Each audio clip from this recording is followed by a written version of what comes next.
नाथ संप्रदाय के शिववतारी गुरु गोरखनाथ की पावन भूमि गोरखपुर।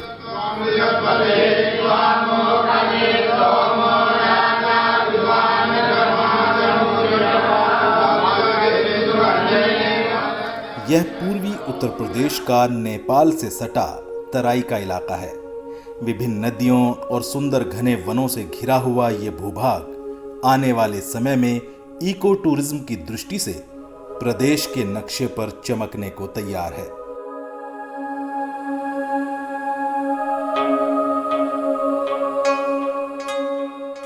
शहर गोरखपुर की पहचान 737 हेक्टेयर में फैली रामगढ़ झील से भी है।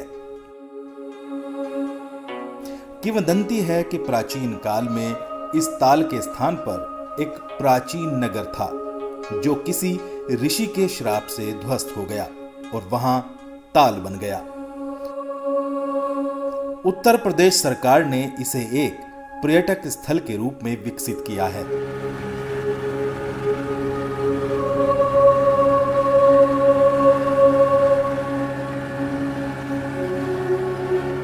नौका विहार और लाइट एंड साउंड का कार्यक्रम यहां के प्रमुख आकर्षण हैं।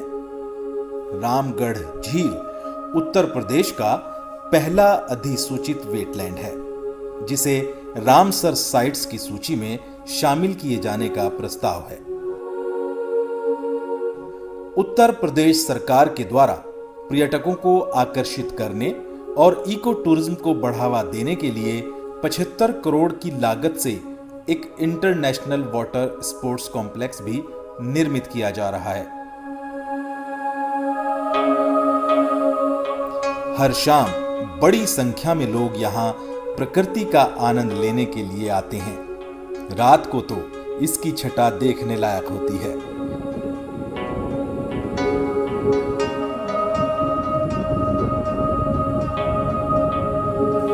गोरखपुर शहर को इको टूरिज्म के नक्शे में सबसे ऊपर रखने के लिए यूपी सरकार ने इसी ताल से सटे 121 एकड़ क्षेत्र में शहीद अशफाकुल्लाह खां प्राणी उद्यान भी स्थापित किया है। इस प्राणी उद्यान का लक्ष्य वन्य जीवन के संरक्षण एवं संवर्धन के साथ लोगों का मनोरंजन करते हुए उन्हें वन्य जीवन के प्रति संवेदनशील भी बनाना है।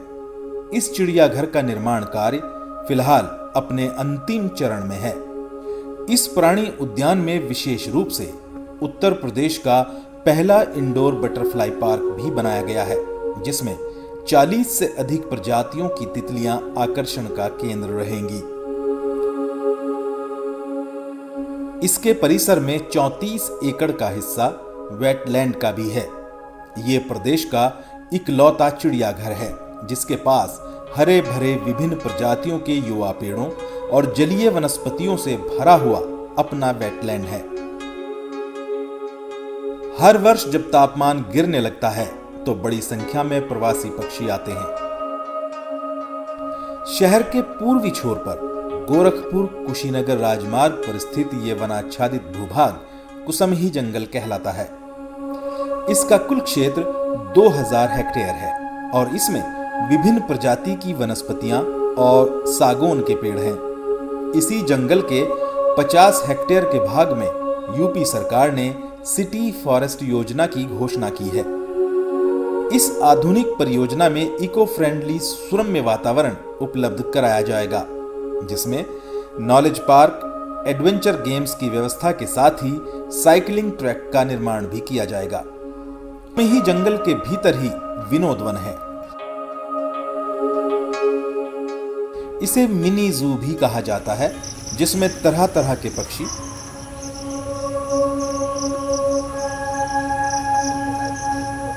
सर्प,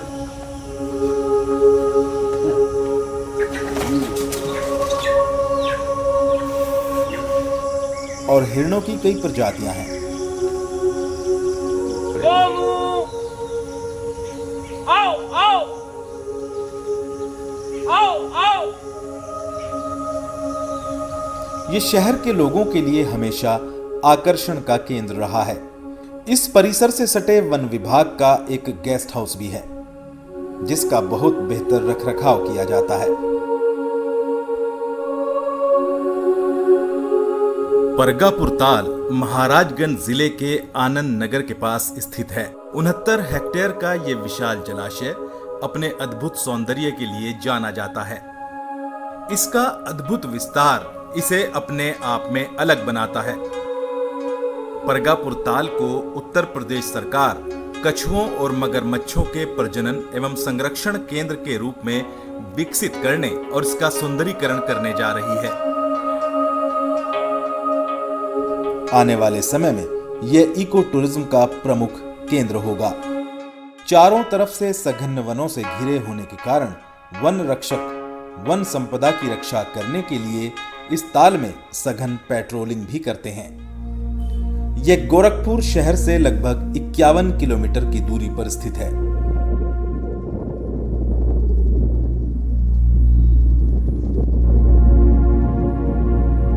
इसके किनारे पर प्राचीन लेहड़ा देवी का मंदिर एक सिद्ध स्थान है। महाभारत काल का यह मंदिर घने जंगलों से घिरा हुआ था और पाह नदी के किनारे स्थित था। कहा जाता है कि पांडव अपने अज्ञातवास के दौरान यहाँ आए थे। यहाँ बड़ी संख्या में श्रद्धालु अपनी मनोकामना पूर्ण करने के लिए आते हैं और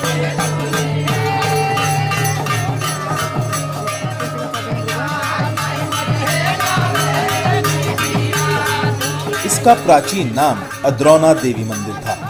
चीनी यात्री हुएनसांग ने भी अपनी पुस्तक में इस स्थान का उल्लेख किया है। आने वाले समय में गोरखपुर को इको टूरिज्म के क्षेत्र में एक महत्वपूर्ण स्थान दिलाने में इसकी भूमिका महत्वपूर्ण होगी।